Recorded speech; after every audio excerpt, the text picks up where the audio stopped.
But how can people practically forgive moving Well, forward? they got to say it. They just have to say it every day. I mean, they have to say. A guy in Arkansas, I did the sermon, came up to me and says, "Let me ask you a question, preacher. My 9 pregnant daughter was beaten by her husband. How am I supposed to forgive my former son-in-law?"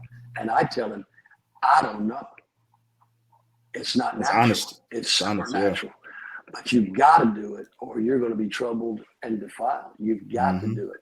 So my advice is say it every day.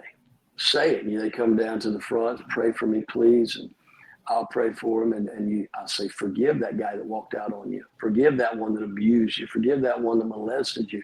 And say, I forgive Uncle Benny and I lay nothing to his charge.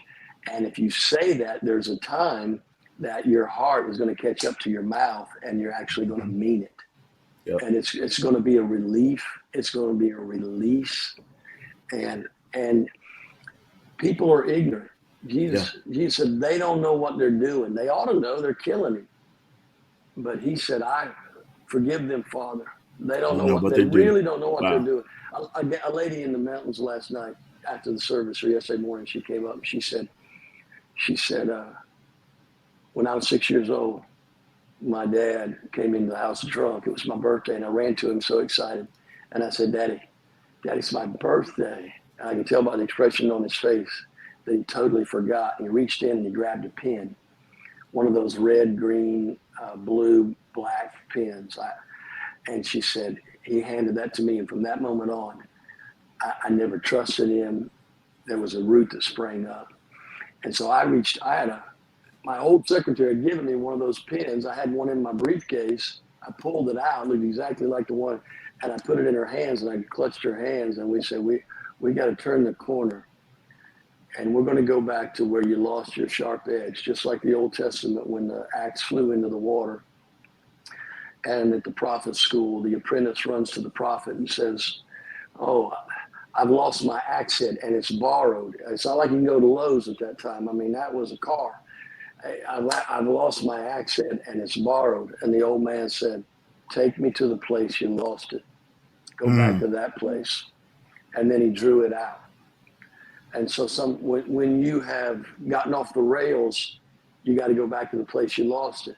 Peter, you're going to deny me 3 times. And he did before Yeah. the rooster crowed.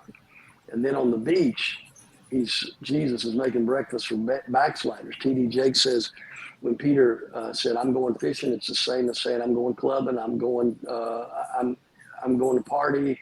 It's not what he was called to do anymore. He's called to fish Right. for men. But he's backslidden, and Jesus is making breakfast for him. And what does he do? He takes him back to the place he lost it. 3 times he denied him. 3 times Jesus said, "Do you love me? Do you love me? Do you love me?" And restoration happens. So I think you have to go back to that place. And without getting into weeds here, there's a lady that I love very much. I shared with the church a story I won't share here, but it's about me praying in the woods in 2009, and I had a memory of something that happened to me as an 8-year-old boy, and I'm just bawling my eyes out. I'm not a big crier. I can go months without crying. I thought I was having a nervous breakdown. I called my friend and said, I don't know what's happening to me. And she said, "What's?" And I shared the story of the memory. She said, "Oh, I'll tell you what happened. When that happened to you, you started making vows."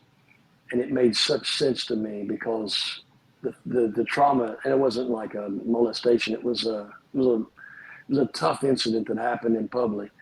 And I started making vows in my life from that moment on. So she says, "We got to meet together." And she brought her husband, and they sat on folding chairs and with a big note. It wasn't mystical or magical. And they just said, "Okay, let's go back to that place." And now where was Jesus? And now pray this prayer of forgiveness. So that's my advice. Go back. Don't dwell on the thing. Don't dwell on the spouse saying those horrible things. Don't dwell.